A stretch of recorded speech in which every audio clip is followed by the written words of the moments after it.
Hello. അപ്പോൾ അത്യാവശ്യം non veg ഐറ്റംസും ഫിഷ് ഐറ്റംസും ഒക്കെ കഴിക്കാൻ ഇഷ്ടമുള്ള ആളുകൾക്ക് പറ്റിയൊരു സ്പോട്ടാണ് കേട്ടോ ഇത്. വെജിറ്റേറിയൻസിന് പോവാം, എങ്കിലും കൂടുതൽ ഇഷ്ടമാവാൻ നോൺ വെജ് ലവേഴ്സിനായിരിക്കും. അപ്പോൾ ഇത് ചാലക്കുടിയിൽ നിന്ന് അതിരപ്പള്ളി റൂട്ടിലുള്ള വാസുവേട്ടൻ്റെ കട എന്നാണ് കേട്ടോ പറയുന്നത്. ഇത് ഗൂഗിളിൽ സെർച്ച് ചെയ്താൽ നിങ്ങൾക്ക് ലൊക്കേഷനും കാര്യങ്ങളൊക്കെ കിട്ടും. അത്യാവശ്യം നല്ല തിരക്കുള്ളൊരു സ്പോട്ടാണ്. അപ്പോൾ നിങ്ങൾ ഉച്ചയ്ക്ക് 1 മണിക്ക് മുമ്പൊക്കെ എത്തുവാണെങ്കിൽ കുറച്ചുകൂടെ പെട്ടെന്ന് ഫുഡ് കഴിക്കാൻ പറ്റും, അല്ലെങ്കിൽ കുറച്ചധികം സമയം വെയിറ്റ് ചെയ്യേണ്ടി വരും. ഞങ്ങൾ ഏകദേശം ഒരു 2:30-3 മണി ആയിട്ടുണ്ടായിരുന്നു അവിടെ എത്തിയപ്പോൾ.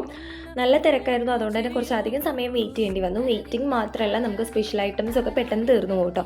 അപ്പോൾ നോർമലി നമുക്ക് മീൽസിൻ്റെ കൂടെ ഉണ്ടാവുക ചോറും അതുപോലെ തന്നെ മാങ്ങക്കറി, സാമ്പാർ, അങ്ങനെ 2 ഓപ്ഷൻ ഉണ്ടാവാറുണ്ട്. പിന്നെ തോരൻ, സാലഡ്, അച്ചാർ, ചെമ്മീൻ ചമ്മന്തി, ഇത്രയും ഐറ്റംസാണ് നമുക്ക് മീൽസിൻ്റെ കൂടെ കിട്ടുന്നത്. ബാക്കിയെല്ലാം നമ്മൾ സ്പെഷ്യൽ പറയുന്നതാണ് കേട്ടോ. അപ്പോൾ നമ്മൾ എത്തിയപ്പോഴേക്കും ഓൾമോസ്റ്റ് എല്ലാം തീർന്നു തുടങ്ങിയിട്ടുണ്ടായിരുന്നു. എങ്കിലും നമുക്ക് മത്തി ഫ്രൈയും പ്രോൺസ് ഫ്രൈയും ചിക്കൻ റോസ്റ്റും ആണ് കേട്ടോ കിട്ടിയത്. അത്ര ഐറ്റംസാണ് കിട്ടിയിട്ടുണ്ടായിരുന്നുള്ളൂ. ബാക്കിയെല്ലാം ഓൾമോസ്റ്റ് തീർന്നിട്ടുണ്ടായിരുന്നു. പിന്നെ ആ സമയത്ത് പുഴമീനായിരുന്നു അവൈലബിൾ ആയിട്ടുണ്ടായിരുന്നത്. നമുക്കത്ര ഇഷ്ടമില്ലാത്ത കാരണം ഓർഡർ ചെയ്തില്ല. പിന്നെ ഇപ്പോൾ അവിടെ AC റൂമും കൂടെ അവൈലബിൾ ആണ് കേട്ടോ. ഫുഡും നല്ല ഫുഡാണ്. നമുക്കൊരു ഹോംലി ഫുഡൊക്കെ കഴിക്കുന്ന ഒരു ഫീലും കാര്യങ്ങളൊക്കെയാണ് കേട്ടോ.